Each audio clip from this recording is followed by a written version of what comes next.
That clock up there is 15 minutes fast, so. It's Wilson time.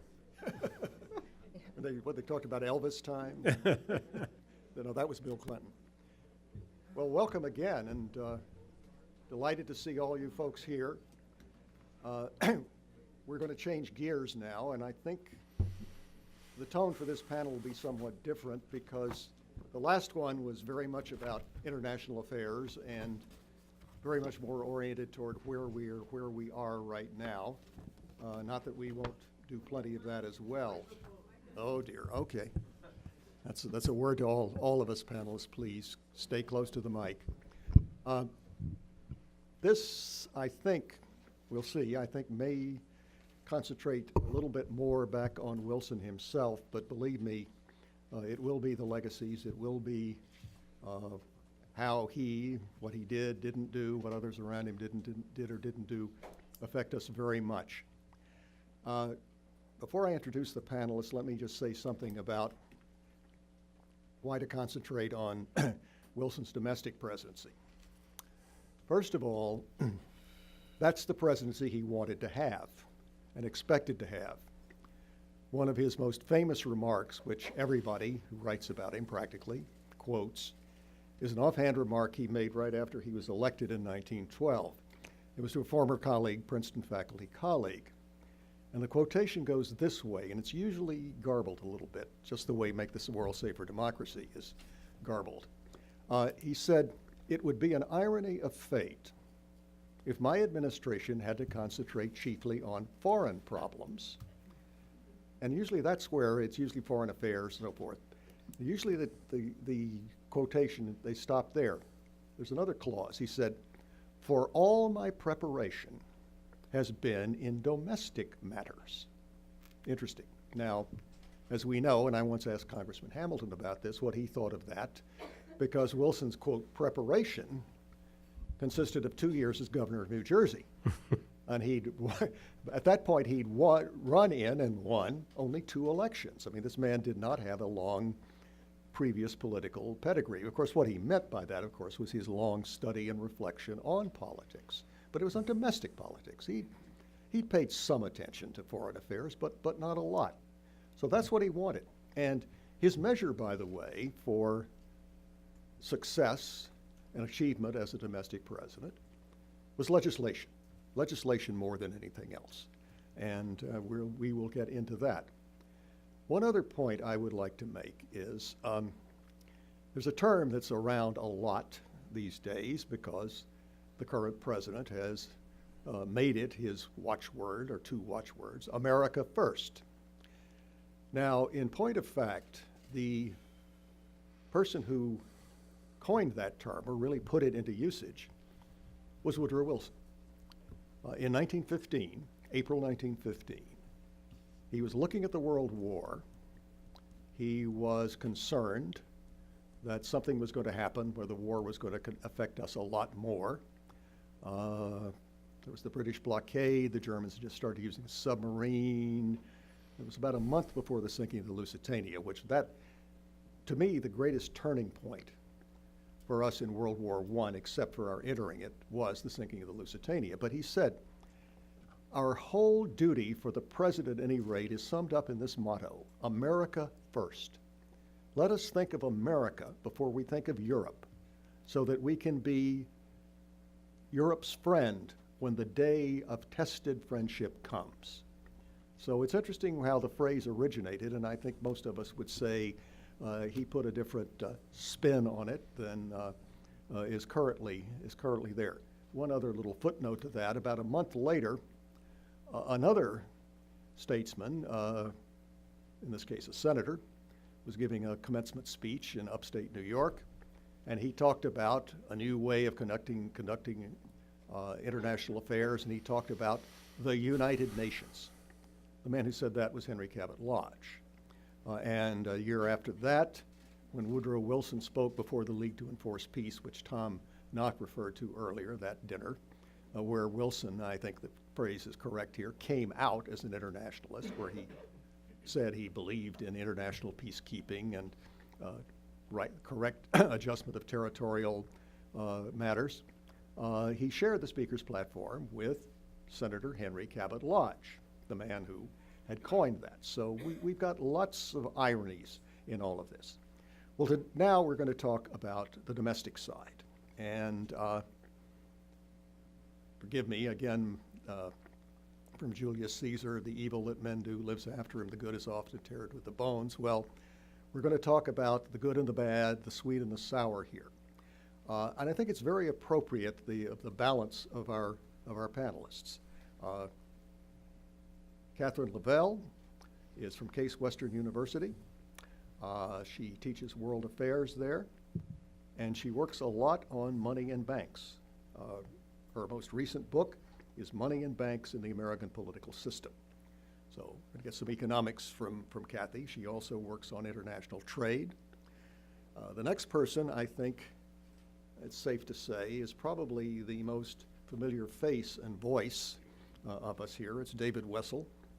We know him from the NewsHour. We know him from NPR.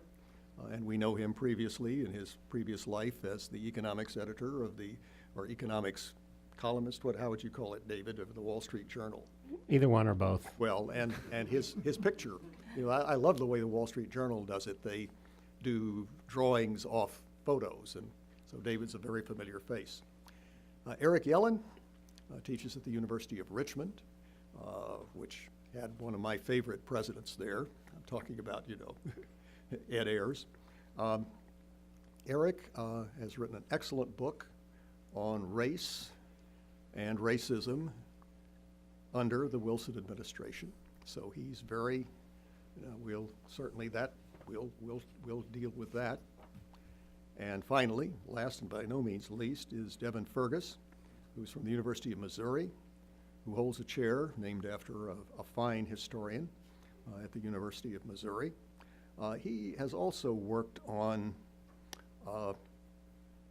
particularly economic inequality and both obviously the economic dimensions of it, but as well the social and racial dimensions. So I think we've got some very interesting people here. We're going to talk about a number of interesting things.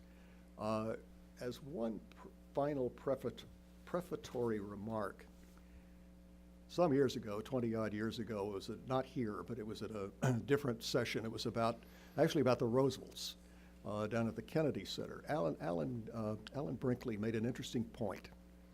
He said the progressives, and we're talking about the progressives here, progressivism with Wilson at home. The progressives were very good on political justice. At least they tried to do political reform. Now, that also, there could be bad aspects of that, especially when we look at the South. They were good on political justice, and they were tried to be good on economic justice. Certainly that politics and economics were the center of what the progressives emphasized and fought for. And he said, but their record is spotty or just plain bad on social justice. And we certainly have immigration restriction there. I don't consider prohibition necessarily a bad thing.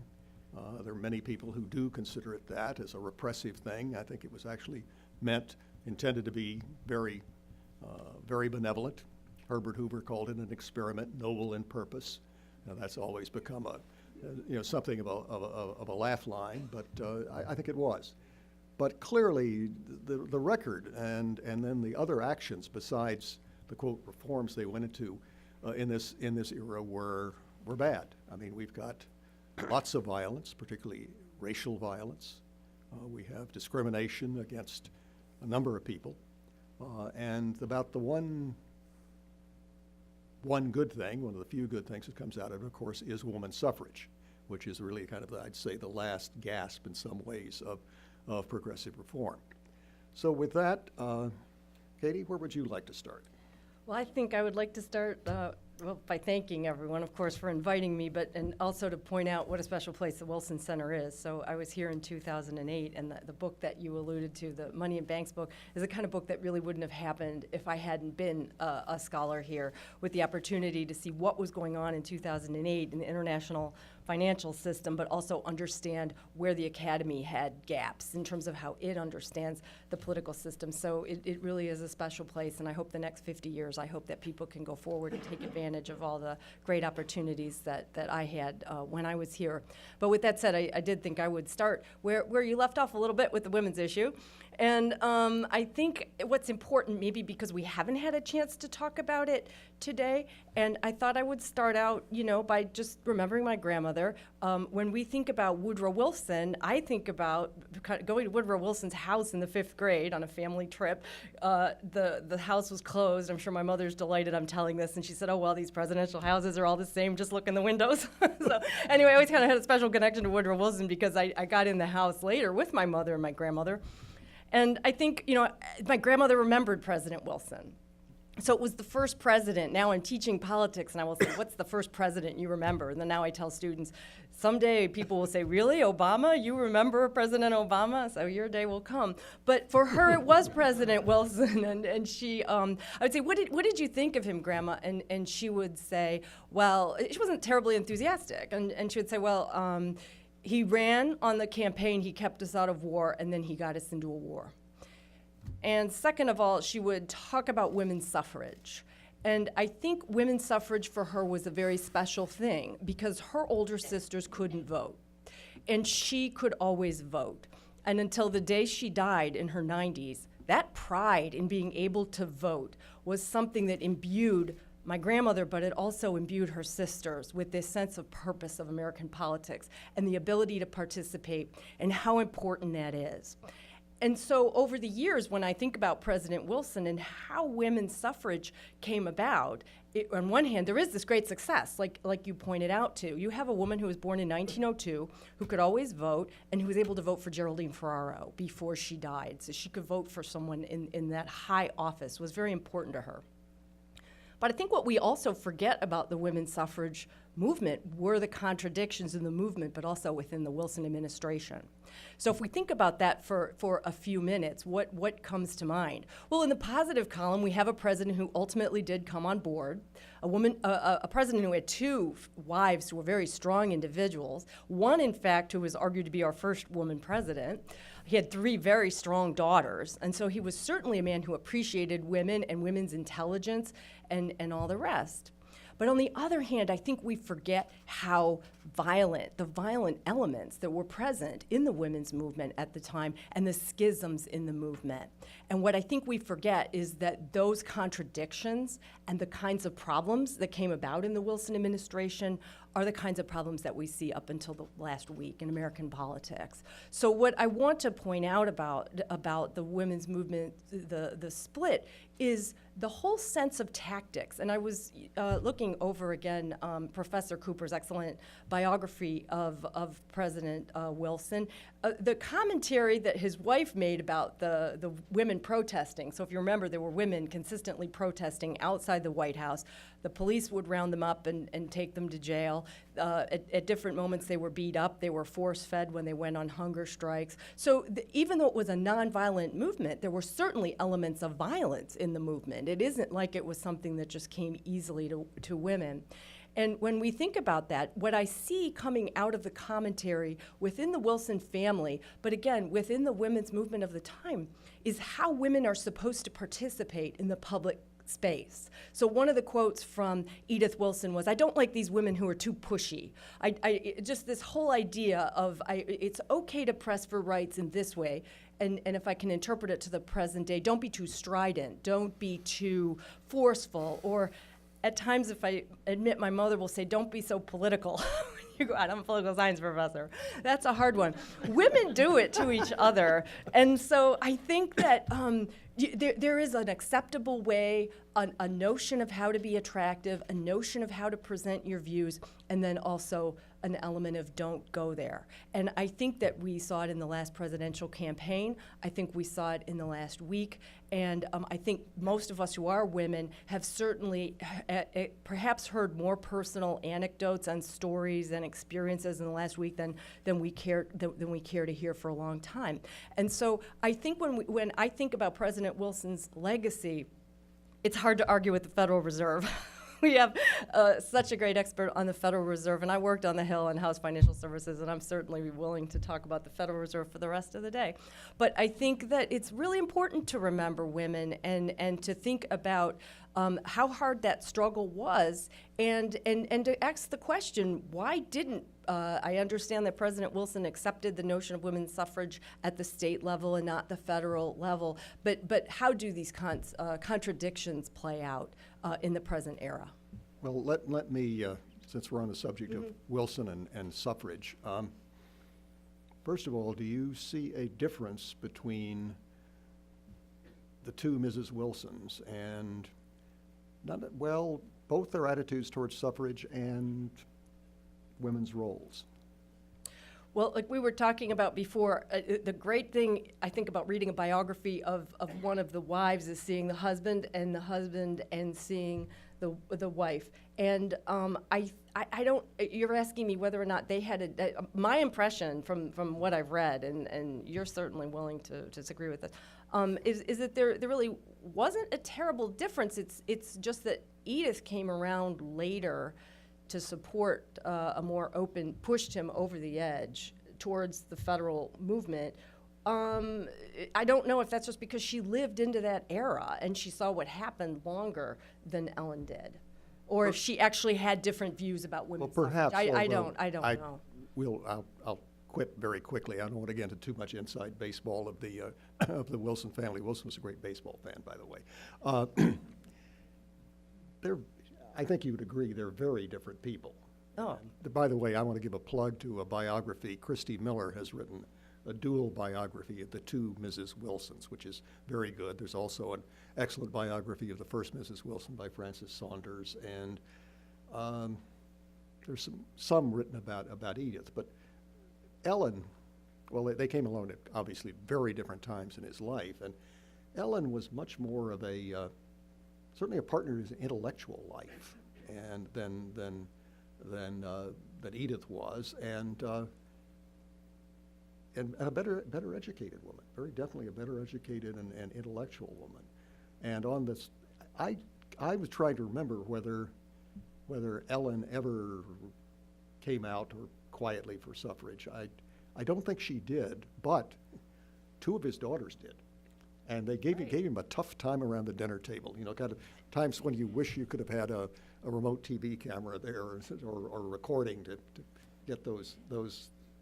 Right, and there's so much evidence that he valued Edith's advice when we're talking about the Paris peace talks and whatever. So I don't, he's an enigma, in my mind at least, when it comes to this particular issue. Except, we have to grant he was very late in coming around to suffrage. But he came around and then lobbied very, very hard for it. There were two times, you know, this business of Wilson appearing before Congress, there were two times that he appeared before special sessions of the Senate, not a joint session. And presidents very, very rarely do that. One time, of course, was January 22nd, 1917, peace without victory. The other time, and Tom mentioned this earlier, was September 1918. He went to the Senate to make a special plea to pass the suffrage amendment.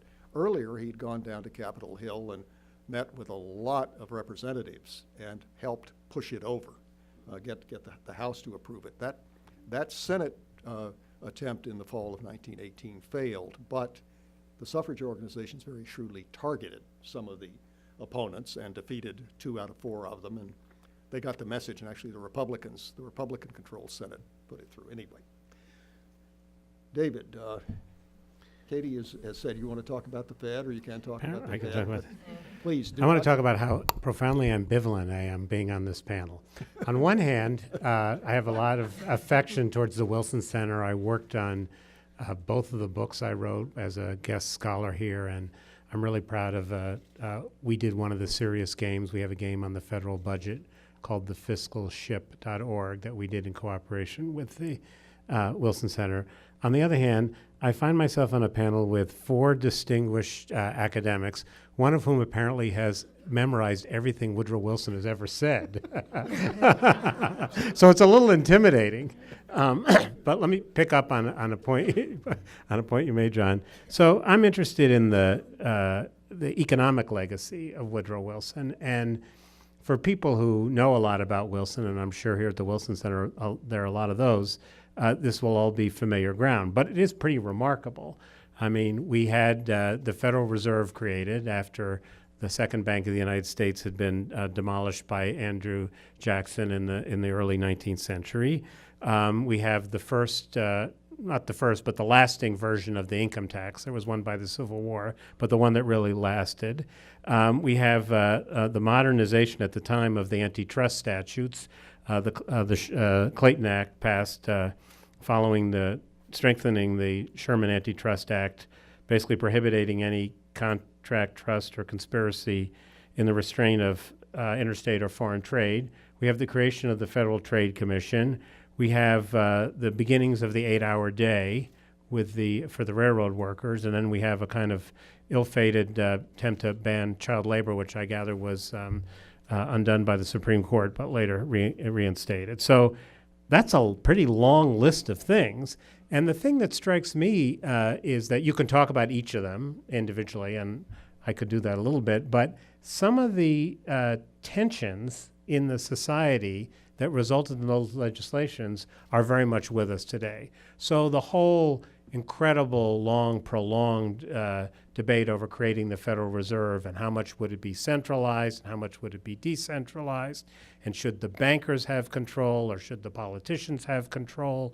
And I mean, it's really, there's a great book on this by Roger Lowenstein called America's Bank, The Epic Struggle to Create the Federal Reserve, which goes at great length at the amount of work that Wilson did to bring a compromise between these different factions. But a lot of that stuff reappears in 2008 and is with us today. How much should the government run the business of banking, and how much should we let the bankers do it? How much power should be concentrated in Washington, and how much in New York, and how much in the regions?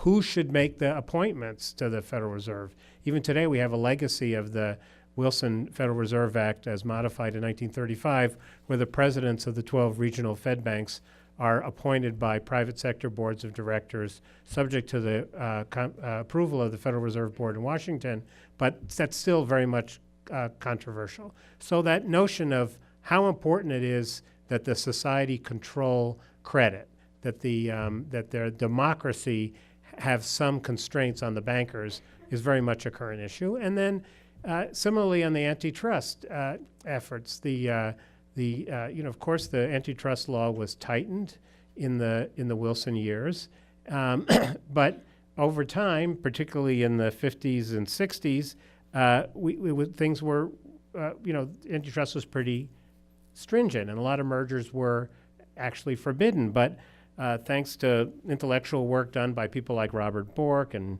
Richard Posner and George Stigler and Oliver Williamson, in the 80s, we began to undo that. And we have a much different approach, a more lenient approach to antitrust, where, maybe you have to weigh the virtues of more efficiency against the harm of consolidation, of thinking about vertical mergers between suppliers and customers. There's been nothing wrong with that.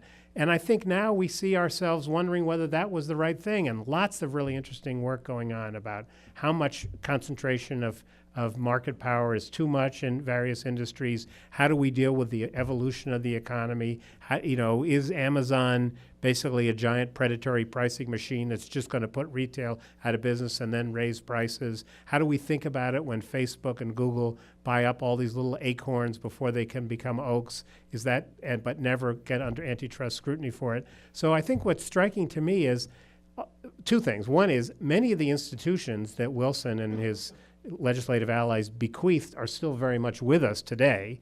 But secondly, some of the tensions in the society between winners and losers, between regions, between creditor and borrower that created those institutions in the progressive era are very much current issues today. This is not talking about the past as if we were talking about the pre-electricity era. You didn't mention Brandeis. Would you like to? No, but I think you would. Nope. No, I mean, obviously, it's really interesting. We'll talk some, and we should, about race and Woodrow Wilson's racism, but he was the man who put a Jew on the Supreme Court first. And then I think also that Brandeis was very suspicious of organized power in business, and he clearly must have had an influence on him, and I think you should tell us what it was, because I'm over my head here. I can't imagine that. Brand, no, I was thinking, and I'll say something about that Brandeis appointment in just a second, but no, Brandeis, the two men met for the first time after Wilson was nominated. The various people were coming to call on the Democratic nominee, and this well-known and very controversial lawyer who had written quite a bit about economics came to see Wilson, and I think it's fair to say there was a genuine meeting of the minds. It was really quite extraordinary, and Brandeis certainly influenced Wilson, but Brandeis was also in many ways telling Wilson what he wanted to hear and pushing him further in directions he wanted to go. And I think his influence first on the campaign and the issue of economic concentration in the 1912 campaign was more tactical and strategic. I mean, Wilson was already going in that direction, and Brandeis basically was giving him ammunition and targets in that. And then when the new freedom legislation is going through, Brandeis was, I would say, was a more important advisor than anybody else in forming in the Fed. And that was, I mean, listen, if we thought Obamacare was hard to get through and complicated and everything, those things about that went into doing the Fed, oddly, Brandeis didn't play that much role in the antitrust legislation. And I've certainly read a lot about it, and I've talked with Mel Urofsky, Brandeis's biographer, and you don't know. You don't know there. One last thing, the Brandeis appointment to the Supreme Court.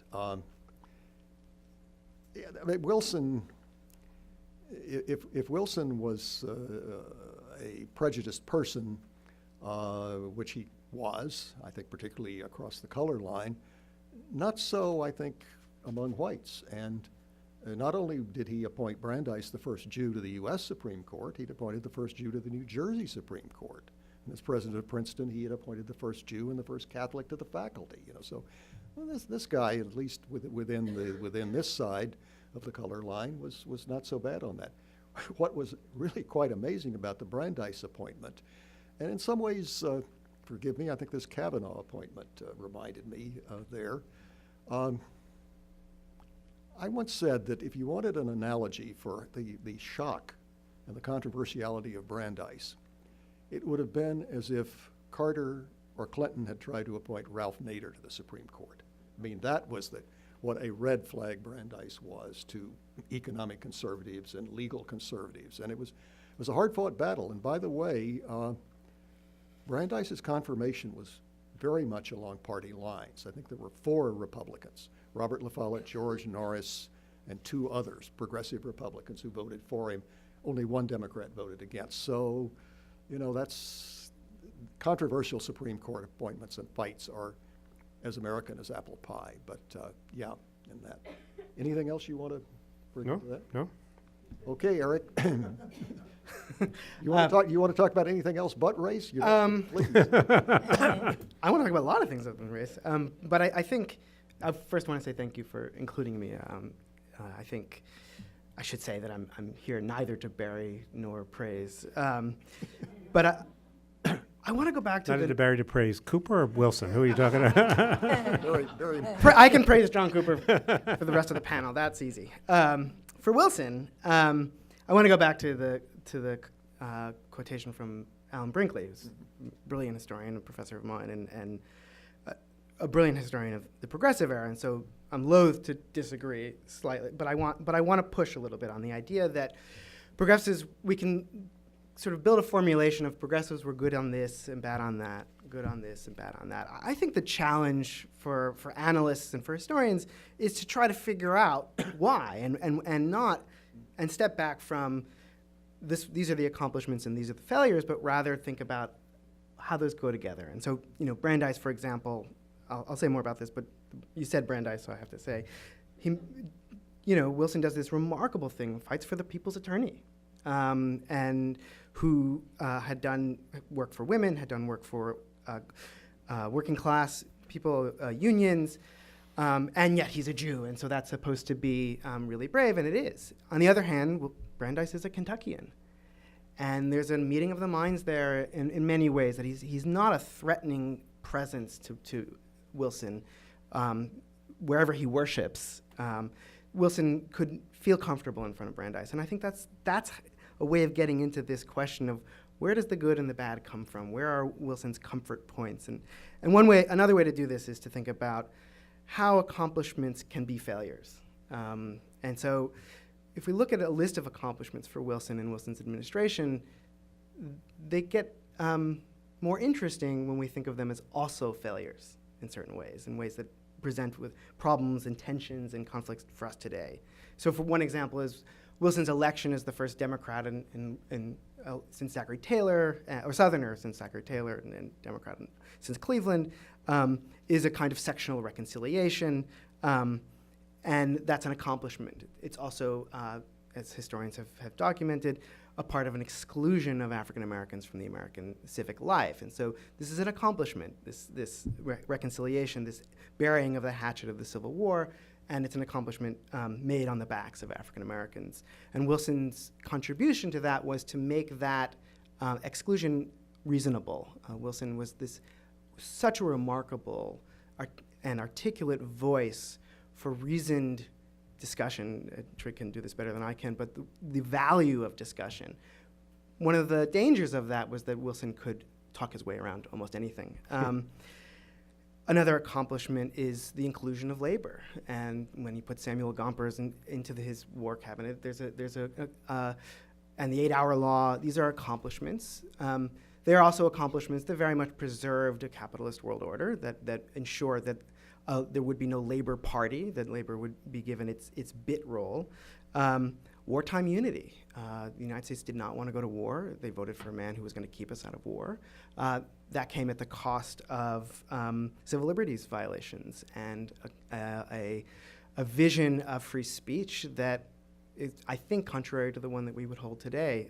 And the one that we hold today is really a development of responding to Wilson's accomplishment of creating 100% Americanism, of creating a unified American public. The Versailles Treaty is an affirmation of white global leadership. It ends the war, but it certainly doesn't end imperialism or colonialism. Women's suffrage, Victoria Brown has a great article actually in your volume about what brings Wilson around to women's suffrage is reassurance from his daughters that women will still be women even as they are voters, which gives you a sense of the limits of Wilson's imagination for what it means to be a civic participant. He was honestly worried, I think, that politics was a dirty game and that women would be dirtied. And he was convinced by the maternalist argument that women could infuse something moral into American politics. He's not convinced by the argument that this is required for women's equality. Edith did not support suffrage because she thought she could be her own person without the vote, that voting is not necessary. He gets convinced that women should be a part of the electorate, but not on terms that I think that we would recognize today as progressive.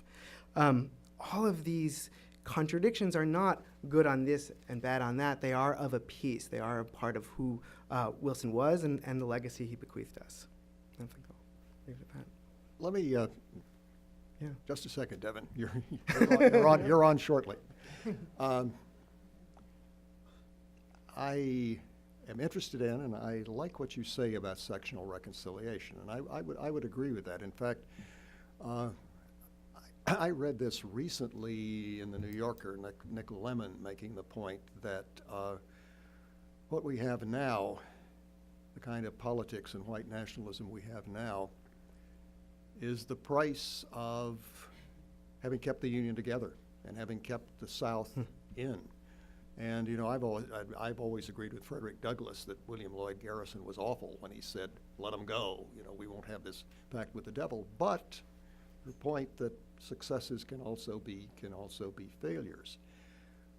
What intrigues me, and Tom brought this up, and maybe you'd like to expand on it, is that Wilson, yes, he's the first Southern-born president since Zachary Taylor. He was a Southern expatriate, though. If one great might have been, he was offered in 1897, he was offered the presidency of the University of Virginia. I mean, he's still not yet president of Princeton, well, not just another professor, but still a professor there. Here's the dream job for an academic in the South. And I think, given who Wilson was, almost certainly an entree into politics. I think he could very easily have become governor of Virginia, and maybe, he had this childhood, boyhood, or young manhood ambition to be a senator from Virginia, that too. But he couldn't have become president of the United States. He had to be from New Jersey. He had to be a Southern expatriate. And that, I think, shapes his views on this a lot. But what intrigues me is, in this sectional reconciliation at the expense of African Americans, that's a very good way of putting it. Let's look at the Republicans. Ever since Rutherford Hayes, this is where more and more of them wanted to go. I mean, the last gasp of some federal intervention on behalf of African Americans in the South and for voting was the Federal Elections Bill, known affectionately in the South as the Lodge Force Bill. That's the last gasp. After that, and even before that, to me, there's this unseemly spectacle of the Republicans doing everything they could to distance themselves and diss African Americans in the South. And they want to make the South a politically competitive region. In other words, but for them, that means, how do we appeal to Southern whites? I mean, they could have made it a politically competitive region by letting quite a few people, Republicans in the South, who wanted to vote, who happen, of course, to be African Americans. How do you put that in context? So, in the simplest sense, does this require us to let the Republicans off the hook, right? And I don't think it does. I think that Taft is moving in a direction of sacrificing the black electorate in the South, and I think that what Roosevelt does in 1912 is essentially try to build a Republican Party with a white South. I think the difference or the piece that makes this unique to Wilson or makes Wilson an important player in racial politics that is different or stands out from a kind of moral failure of white leadership in toto, which certainly existed, is that what Wilson participates is something new. Let me put it this way. We usually want to defend Wilson as saying that he was a man of his times, and he very much was, and that he was not a pitchfork-wielding Southerner, which he wasn't. He wasn't Ben Tillman or Vardaman, as you said. He was a civic nationalist. He always thought that secession was a bad idea, right? And yet, what Republicans had allowed to continue and that Wilson would crush was a center of black power and a center of black politics in Washington and in the federal government. Given the constraints of the time, given what African Americans were up against in this, what a better historian than I am, called the nadir of American race relations, is given all of that, to have the federal government as a place where African Americans could pursue careers, have influence, find people who could help them in one way or another, it was extraordinarily important. So, for example, there's a white party that's on the march in Mississippi during the Roosevelt administration, and they want to make a lily white Republican Party, and Booker T. Washington, through his connections to Washington, manages to get into the ear of Theodore Roosevelt, and Roosevelt stamps out the lily white party in Mississippi. Those kinds of connections were absolutely critical to some semblance of black politics and some semblance of black power. It's Wilson's administration, through its not merely segregation, but through its capping of black access to power in Washington, that leaves African Americans utterly at the mercy of white leadership. And that was new. That wasn't a product of its time. At the time, the ordinary thing to do was to appoint a few token black people and nod a little bit to why lynching's bad, and then move on. Wilson did something, and Wilson's administration even more, because I think John's absolutely right that this didn't start from Wilson. But what the Wilson administration did was to seek and destroy any semblance of black power so that those whispers, those opportunities to salvage something wouldn't exist again really until a little bit Eleanor Roosevelt would begin to play this role. And so that's new. That's not of his times. He didn't have to do that. There were black Democrats. They contacted him immediately. He could have appointed them. He didn't want to. He didn't see that as a productive way to deal with his base, as John has said. He didn't see that as particularly important because African Americans were not an essential part of his civic nationalism. And that's Wilsonian as much as it's American. One just question. Why then do the Republicans continue that in That's the a 20s? great point. So what happens, as Jonathan made this point, it is not as if when Harding comes in that African Americans suddenly have access to power. And I think there's two pieces of that. One is that Roosevelt showed that you could try to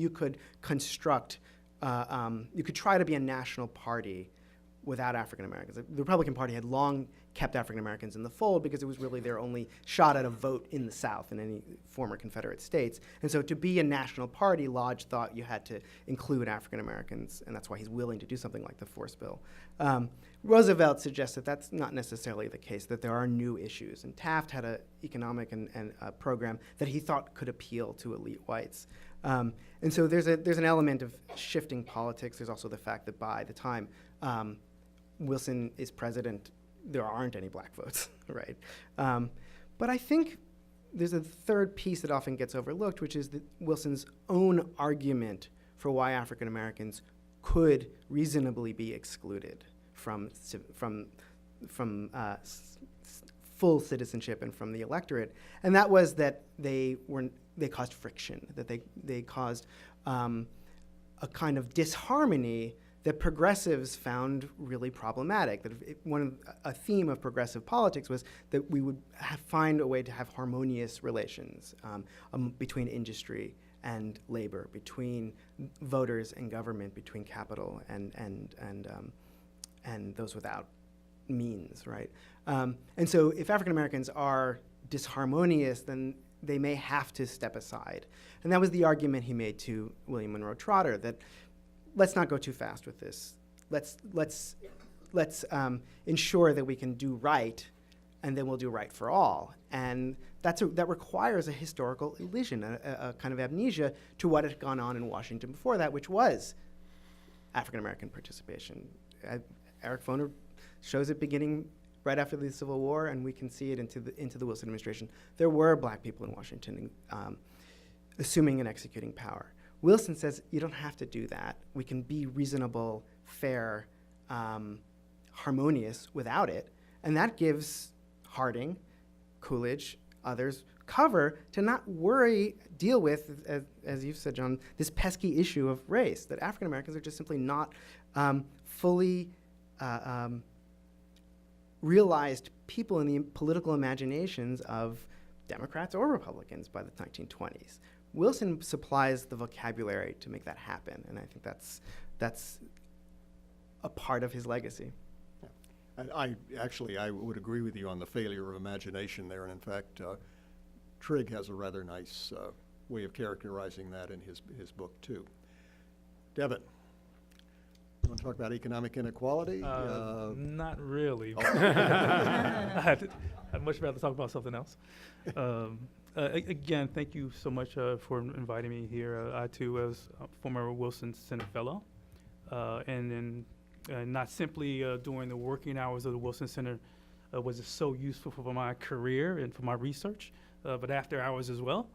The actual title for my book, Land of the Free, came from drinks after hours with fellows the year I was here. So again, this place holds a dear spot in my heart. As for inequality and sort of the domestic sort of outlook, I'm sort of pick up on the idea that Woodrow Wilson, his administration policies sort of embraced policies and promoted and protected policies of democratic capitalism. I think that was in part the central agenda for the Wilson administration. As Wilson sort of argued that opportunities have been locked for Americans in previous decades, for the 21st century during the sort of Gilded Age, and that his administration's goal and objective was to unlock these opportunities by promoting and protecting, again, democratic capitalism. And he did that in sundry sort of ways. Current fellow panelists sort of laid it out. Tariffs he used. His argument, and not simply his argument, but also the argument he pulled from a sort of Charles sort of Beardsley, that tariffs were a way in which tariffs were a way in which you can, the removal of tariffs, I should say, was a way in which actually to improve and increase competition. And so, again, embrace the reduction of tariffs as a way to improve competition. And then by reducing tariffs, you could also then go through, then could attack issues of trust. And so tariffs, the issues of antitrust, as well as taxes. And here specifically, I think as sort of David mentioned, the implementation of a progressive income tax policy, one in which, again, I think that the compromise bill that was worked out was 1% taxes for incomes $4,000 a year or higher, which is roughly $100,000. No, I was going to ask, Exactly. translate, Precisely, in today's dollars, right? And so a progressive sort of tax policy, again, as another means in which to unlock opportunity, to bring back the concentration, to address the concentrations of wealth that the Wilson administration so tried to target. And as I sort of mentioned, antitrust measures, whether it's the Clayton bill, which was designed in part to attack issues of predatory pricing, to attack issues of mergers and acquisitions, and interlocking directorates, which was a major sort of issue during that period of time. And then, of course, for antitrust, you have things like the FTC, the Federal Trade Commission, as well as the Federal Reserve. These measures were designed to protect and promote democratic capitalism. But again, this embrace of democratic capitalism, I would say not simply did it have its limits, but central to that argument was also rolling back democracy or controlling democracy of other populations. And so much of the conversation for this afternoon has been about how do you reconcile democratic capitalism with, and talk about Professor Brink, my professor too, so economic justice, political justice, and how you reconcile that with social justice. But with much of the recent scholarship, the argument is that it's not simply trying to reconcile these things, but these things are interlocking, or interdependent. And so what we have in my sense during this period of the Gilded Age is a concentration of wealth in which a large slice of society feels quite precarious about their economic position in society. And the way to address that, and so in one ways I view this sort of differently. It's not Wilson necessarily, I'm not sure what his personal opinions or positions are, but the way to address the issues of a precarity of a particular population or a class of society, the middling and working class individuals, is in part by addressing issues of segregation. So it's not that segregation or issues of race and rolling back racial democracy is irreconcilable with these other things. It's integral to them, frankly. And so when you have issues of anxiety of a class, how do you address that?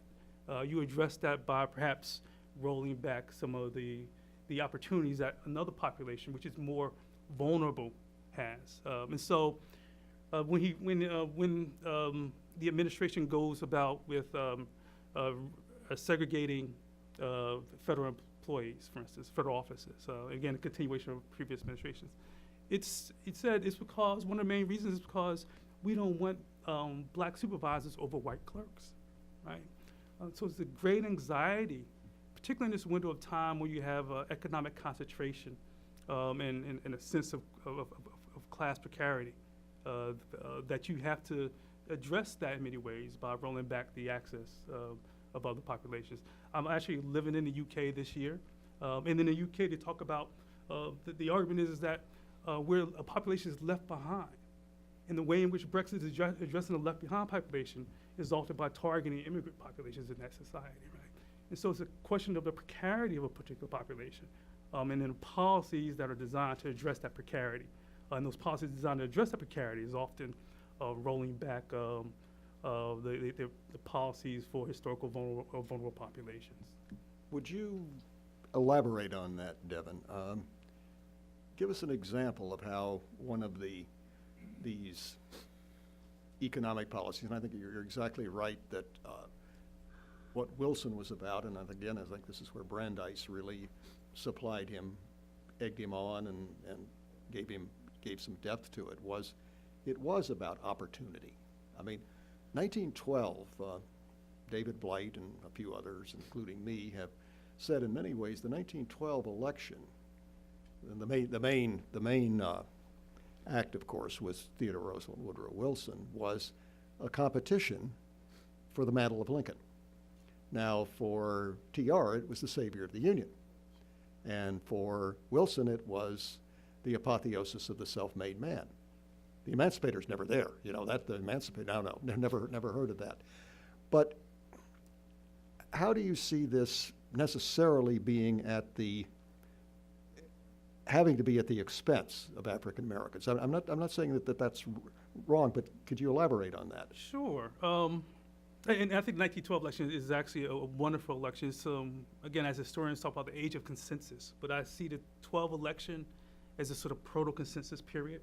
We have all the candidates who are actually embracing really sort of this similar sort of progressive policies, and the only sort of fracture or fissure comes with the issue of suffrage, right? Where TR is the only one who's actually specifically advocating for women's Well, suffrage. I think I might disagree with that a little bit, but I want to hear what you have to say. Sure. Go ahead now. Okay, so again, to summarize the question, you say, how has this come at the expense of African Americans? Okay, so urban policy historian Michael Katz writes about how the main economic vehicle for black upward mobility is public employment, okay? And that public employment, far more so than private employment or entrepreneurship, again, provides black upward mobility, but also provides a baseline, a floor for black poverty, okay?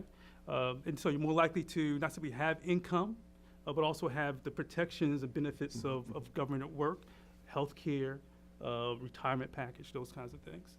And so by targeting and addressing public employment of African Americans, you're targeting and addressing the primary vehicle for black upward mobility. So that Okay. would be one example. What kind of numbers are we talking about? How many people are being affected by this? Oh, Yeah. You're rolling. okay. I mean, I think it's some level, and this gets back to actually some of my sort of more recent research, just 1980s, that when you talk about public employment, is one thing when you do it at the federal level. I think you also, as holding the bully pulpit, you also send signifiers down the economic or occupational sort of ladder at the state and local level. Not simply during that period, but also across time.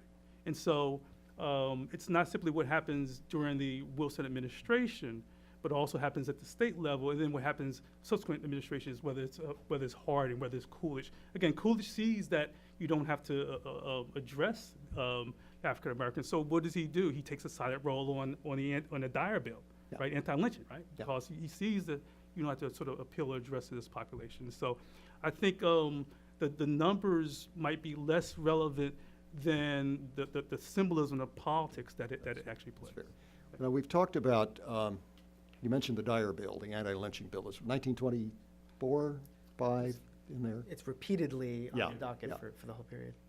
The whole history of anti-lynching, Wilson did, first president to come out and denounce lynching. Now, some would say that was late. I would agree. Some would say that it's not as strong as it could have been. I'd agree with that too. Interestingly, by the way, his primary rationale there is it makes us look bad Sure. to the rest of Which the is- world. And how do we claim to be fighting for democracy when we have this such atrocity going on here? And I think many of us are old enough to remember that from the Cold War days, that racism at home makes us look bad abroad, makes the commies, have more appeal for them.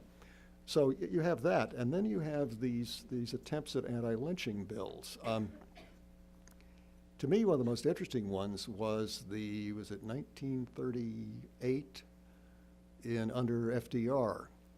And there's a wonderful, and in some ways, I think we see a turning point in the politics of race in this country there, because remember the southern senators are filibustering it, and they did. They succeeded in filibustering it. And there's a junior senator from Missouri, first termer, his friends in the Senate are the Southerners. He makes, they're his buddies, and he's talking with them, with Dick Russell and Jimmy Burns, and says, he said, he talks about his Southern roots and his grandfather was in the Confederate Army and all of that, and he said, I'd like to be with you boys on this one. He said, but I can't, because the Negro vote in St. Louis and Kansas City is too important to me. Yeah. Absolutely right. Demography is destiny. Yeah. And here you have L.C. Dyer, who was the congressman out of St. Louis, who all of a sudden Republican congressman. Republican, right? exactly, Republican, who all of a sudden becomes this sort of champion for anti-lynching. He didn't have this sort of illogical sort of a spiritual sort of conversion. His congressional district changed. Yeah. And increasingly African Americans migrating up from the Mississippi because of the Great Migration migrate, and lo and behold, they're able to vote, and it sort of shifts and changes his sort of political position. Absolutely right. And the first African American to be elected to Congress from the North was Oscar DePriest. Oscar DePriest, exactly. Who was Illinois. Go ahead. In Illinois, I was just, Yes. And a migrant too, right? Yeah, So he's also migrates from Alabama to Yeah. and economically conservative, right? It's somebody who the anti-lynching piece is really fascinating, because if you look at what Wilson says in 1918, as John pointed out, his inspiration is the lynching of Robert Prager, who was a German American who was lynched, and actually makes no mention of race or African Americans in the entire statement. It's a statement about what the American spirit is, and this is what I think is so remarkable about Wilson, is that he can make a statement about the most vile form of race relations in the United States, which is lynching, in which 5,000 innocent people are not only murdered, but are publicly humiliated and torn apart, quite literally, and not make it about race, and not make it about equality of African Americans, but make it about somehow the American spirit or the war effort. That, to me, is why we have to talk about Wilson in these issues, even as he was surrounded by racists, even as Theodore Roosevelt was a racist, even as Harding had no interest in including African Americans. Wilson's contribution is to make even the most racialized issues not about African Americans. In the same way that the Dyer bill becomes about Leonidas Dyer and not about the black women in Washington, D.C., who are standing outside his congressional door every day demanding that he do something about this. And they know he's vulnerable because they know there's politics back home, and they pick him. But we don't really know anything about them or why they're in Washington, why they have the access they do. They're in Washington because they have federal jobs. They come to Washington for those federal jobs. They come for Howard University. And they have access to Dyer, and they can twist Dyer in ways that are powerful and important, unless, of course, the President of the United States says, I'm not interested in that. I have to stand by my base. And We'll get to you folks in just a second. I wondered if Katie or David would like to have any final words here. The thing that strikes me about these conversations is if you step back for a minute and think that Woodrow Wilson died before we had talkie movies, before we had ballpoint pens, before we had Scotch tape. I mean, it's 100 years ago. Is a long time. Imagine just, it's impossible for me to imagine what people will be talking about on this stage in the year 2118. Yet, so many of the issues that we've discussed today, what is the role of the President of the United States in dealing with our racial tension? What is the role of the President of the United States in dealing with the relations between men and women? What is the role of the President of the United States in terms of balancing the interests of economic power and workers? It's just so remarkable to me that although the specifics, of course, are very different, and thank God we don't have 5,000 lynchings a year, but we certainly have some racial violence. Or sure, women can vote, but we have a lot of issues about what the role of women is in our society. That 100 years later, we're grappling with so many of the same issues. It says two things. One, it's remarkable, and two, it's why I guess people go to get PhDs in history. You're a political And scientist. I had a PhD in political science. Yeah, so I guess I'll talk about legislation for a minute, because I think that one thing we get from Wilson's legacy, to put a more positive spin on it, is I think President Wilson understood that when legislating, don't let the perfect be the enemy of the good. And I think he was successful in compromising and working with the opposition party so that he could advance legislation, and with the knowledge that over these years, it would be for the politicians to come to bring it into whatever their era would see it, either, as we've seen with Federal Trade Commission, with the Federal Reserve, economic crises change these institutions, the courts change these institutions, and obviously protest movements change these institutions. So there is the inability to say there's something that happened with Wilson in a moment in time and what goes forward. The other difficulty that I think we've all brought up is that it's very difficult to separate the domestic from the international, even though we're trying to do it with these two panels. Even when we're talking about something like lynching, that again, I was thinking when you were talking carries into the United Nations debates, obviously, with Eleanor Roosevelt, and with the Federal Reserve. What I was thinking with the Federal Reserve is the debates in Congress that carried forward. People came in, I should say that the initial group of representatives came in to speak on behalf of the Fed, and the senators, and I'm going to forget which one, said, if we have a Federal Reserve, we're going to have a socialist government. That's it. It's going to be socialism. But that moment isn't just it. When the IMF debate takes place, attached to the Bretton Woods Agreement Act, there are some of the same members of Congress still there, and they remember, and they say, you guys were in here for the Federal Reserve telling us if we had a Federal Reserve, we're going to have socialism. Tick-tock, now you're telling us an International Monetary Fund is going to usher in socialism. What is it?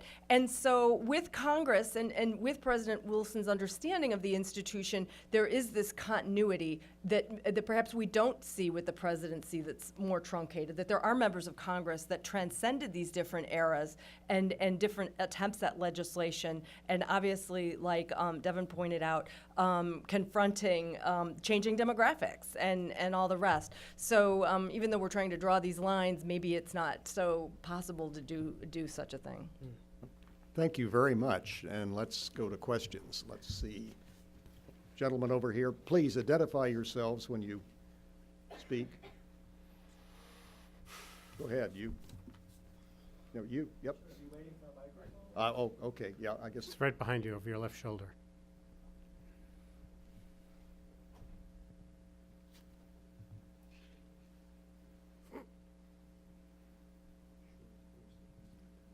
When you were speaking about the would you identify David yourself? Sobelson, Washington, D.C. When you were speaking about the contradictions in Wilson's record, and a couple of you made a point of reminding us that he appointed Louis Brandeis to the Supreme Court. He also appointed James Clark McReynolds to the Supreme Court, and I'd like to ask a couple of the panelists to talk about that appointment. Yeah, so McReynolds is famous for refusing to have anything to do with Brandeis because he was Jewish, for their entire terms in the court, and so it was tense. But I think it exactly gets to the point of what were Wilson's standards for what progress looked like, and I think he thought Brandeis was progress, but I think he thought that he owed McReynolds this seat for lots of reasons that John probably knows better than any of us. He thought McReynolds was one of the two worst mistakes he made in appointments. The other one was Lansing as Secretary of State. With McReynolds, Eric, maybe you got into this more than I did, but basically Colonel House said, we owe it to McReynolds, and Wilson said, oh yeah, okay. Wilson, one of his flaws would be he could be incredibly casual, and incredibly casual when it came to making appointments. It's strange, just strange there. And no, that one he regretted, McReynolds, a lot. And on the Brandeis, I can't resist this one. The night that Wilson had announced Brandeis, you know the story? That he had announced Brandeis's nomination to the Supreme Court. He and Edith were having dinner with McAdoo, the McAdoos, his daughter and son-in-law, and they'd invited McAdoo being a the number Treasury of people. Secretary? And the Secretary of Treasury. Right, yeah. Right. And they'd invited several different people there, including a couple of justices of the Supreme Court, one being Charles Evans Hughes, soon to be Wilson's opponent in the election, and Justice McReynolds. And McAdoo was a friend of Brandeis's, and he'd invited Brandeis. And when Brandeis came in, Wilson went over and said, took him over to McReynolds and said, Justice McReynolds, I want you to meet your future colleague here. And McReynolds, let's say, was uncomfortable. Let's see. Don, would you like to? Yeah, I'm Don Wolfensberger, a senior scholar here at Wilson. One thing that did not come up, even though it's very much in the news and politics today, is immigration and Wilson's attitudes toward that. I seem to recall in doing some research for my book that when he was running for governor, he was very much for Northern Europeans immigrating, but he had something about Southern immigrants that he felt they weren't educated enough, economically advanced, and so on. And yet, when we got closer to World War I or U.S. entry into it, he was damning the German Americans because they were part of the peace movement against the U.S. involvement. Then he turns around in 1917 and vetoes a bill that had a literacy requirement for immigrants. But I'm just wondering whether you can tell us where overall he came out on the issue of immigration. You want me to speak to that, Don? I'd much. You'd have to show me some of that stuff about his being against the Southern Europeans and against the German Americans. Some of that 100% Americanism after we get into the war, and indeed is directed at it. Actually, Wilson was quite pro-immigrant, and of course his mother was an immigrant, and he is a very. He is the only president we've had since Andrew Jackson who had no American-born grandparents. Absolutely none. All four of them were born, as I said, under the Union Jack. So, and he gave, sometimes they can sound kind of patronizing to us now, but about the wonderful contributions that immigrants have made, and the man was, he was not an immigration restrictionist, I don't think, ever. Yeah, I would add really quickly that I think that's right. I think that it's to tar him as anti-immigration is not correct. I will say that part of the reason he was so confident that the United States could absorb people from all over the world was because the Anglo-Saxon system of governance that the United States have dedicated to was so strong and so perfect that it could absorb all kinds of people and would show why it was perfect, why it was better, and that they would accept that, right? And so this is where I come to the complicated nature of this. On the one hand, really admirable, at least from my perspective, vision of immigration, but from a civilizationist point of view, that what's really good about the United States is that it can absorb anybody and make them into good Americans. And what he meant by good American was probably narrower than some of us might say today. Okay, let's see. Sam? Sam Ray right here. A very short question. I'm Sam Ray, just from Arlington, Virginia. Could somebody discuss what the status of the issue of public education was at the time of Woodrow Wilson? Was that a big deal? It's been totally not spoken about here, and yet it's a very important issue today. John, you'll correct me if I'm wrong, but I think this is the very beginning of the high school movement, just at very early stages. That at that time, people who went to high school tended to be the sons and daughters of rich people, and they were destined to be teachers and pastors and doctors. And it's only in the 20s, beginning in some places like Iowa, that the notion that we should send everybody to high school catches on, and it catches on quite a bit by the time we get to the 40s. Many, many more people go to high school, and that's one of the things which distinguishes the United States from, say, the UK. On the whole, progressives are willing to leave that in the states, though. right? It's not until the Elementary and Secondary Education Act under Johnson that the federal government will take responsibility for that. Right? Progressives are for high school for a longer childhood, but they're not willing to Pay force for it. that. Yeah, well, enforce that from the federal level. Let's see, I want to take, got the lady in the back, sorry, the woman in the back there. I want to make sure the people in back have their chance. Hello, I'm Jamie Steem, a former public policy scholar. And I'd like to point out that women's suffrage is the burning issue that coincides with foreign policy, meaning that at the end of the Great War in 1918 is when Wilson surrenders on women's suffrage. And I'd further like to say that he used it as a reason for his change of heart, that women had participated in the war effort, the mobilization, as nurses and at home. So it was not a coincidence that 1918 was the year that he finally capitulated after 5 years of resisting women's suffrage outside his door. Anybody want to comment on that? Of course, you know, Yeah. the suffrage organizations, at least one part of it, had very much wrapped themselves in the flag. I mean, that was, yeah, they did that, sure. Okay, let's see. Right down here in front.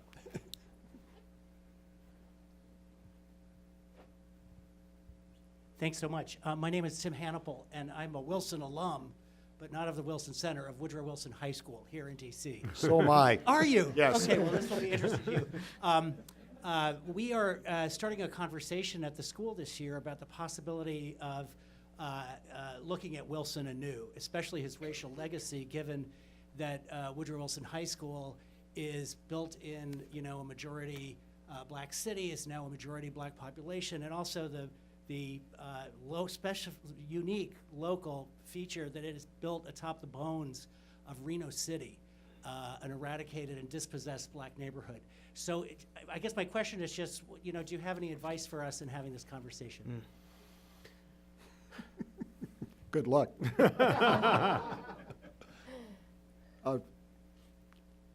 May I, since I am a fellow alum? Yeah. I can understand, and if there's enough sentiment to change it, I think that would be, that's not the end of the world.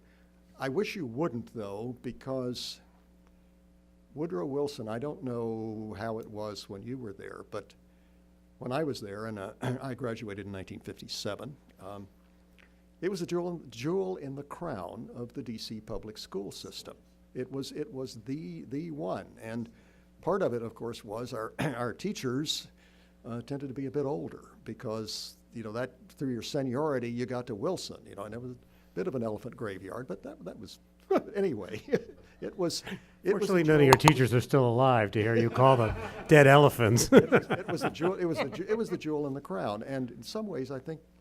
If we're going to have our high schools named after presidents, then to have the one that, and it still apparently is the best, then our most educated president, our one who's most identified with education, higher education, I think that's very appropriate. But that's just one guy's opinion.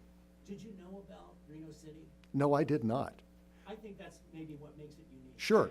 And what Professor Yellen was talking about, the way that Wilson gave vocabulary to racial politics that hadn't been there before, and maybe in some ways you could say gave oxygen to Jim Crow, especially in D.C., that led to the eradication of that neighborhood. When did that happen?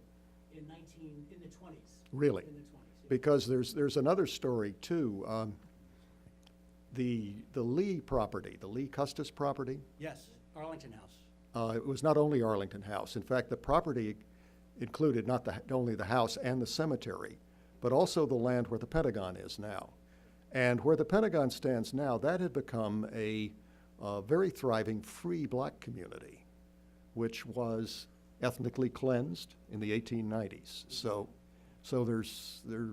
It happened more than once around this area. Okay, Thank let's you for see. your advice. That Yeah. was great. Yes, sir, right in the middle there. Thank you. My name is Alan Cogan, and I am a retired physician and a history buff now, specializing in reading Wilson books. And my question You came to the right place. my question is somewhat related to the question that was just asked in part, and it's a two-part question, a husband and wife question. Franklin and Eleanor Roosevelt were a young, rising couple in Washington when Wilson was president. To what extent did Franklin Roosevelt, and mainly, I'm going to talk about domestic policy, to what extent did Wilson's successes and failures influence Franklin in his domestic programs? And from the other side of the spousal, from the other side of the divide, to what extent did Ellen Wilson's developing interest before her unfortunate and early death, her interest in the black slums, in the I think was called the Alley Bill, to what extent did that influence Eleanor Roosevelt in her social justice quest when she was the First Lady? Eric, Devin, which, or So anything else? I think it's fair to say that Wilson gives FDR a political hero that he very much needed in splitting from. So prior to that, it's Theodore Roosevelt that is Franklin Roosevelt's political hero, and when he's sort of reconfiguring his he's always been a Democrat. Sarah Delano Roosevelt was a Democrat, and so he comes from that, but he needs a kind of hero, as somebody who can get things done and seems as vibrant as Roosevelt. And I think for all of my qualms or worries about what it means to deal with Wilson's legacy, there's a legacy of legislation there, right? There's an active government, right? And Wilson gives Roosevelt a way of imagining an active government that is different from Theodore Roosevelt's, and he sees, he's a very ambitious person, was a very ambitious person, sees as having real potential, right? But it's hard to make exact connections because between his time as Assistant Secretary of the Navy and his time as Governor of New York, polio will hit, and most biographers of Franklin Roosevelt think that matters a whole lot. And so it can be tough to draw those exact connections. Just really briefly, there is no evidence that Ellen Wilson communicated to Woodrow Wilson a kind of a fear of African-American encroachment, and that it's Ellen Wilson is responsible for Wilson's racism. I think they shared it. I think they come from similar worlds. But certainly she was an articulate First Lady, and as was Edith. Devin was gonna. Well, I think Devin wants sure, Devin, please. last word. Well, that's a lot of pressure. It was intended. Okay. So I just wanted to say that part of the issue was the crisis of rising expectations on Woodrow Wilson, the kind of president he would be in terms of his racial politics. Both Du Bois and William Marlborough Trotter thought that Wilson, with a PhD, would come in with a really progressive racial vision. And so there's a disillusionment because they thought he would be much more progressive on these issues. I think that's part of the calculus. That Yeah. So. Yeah. Well, thank you very much to our panel. Thank you for coming.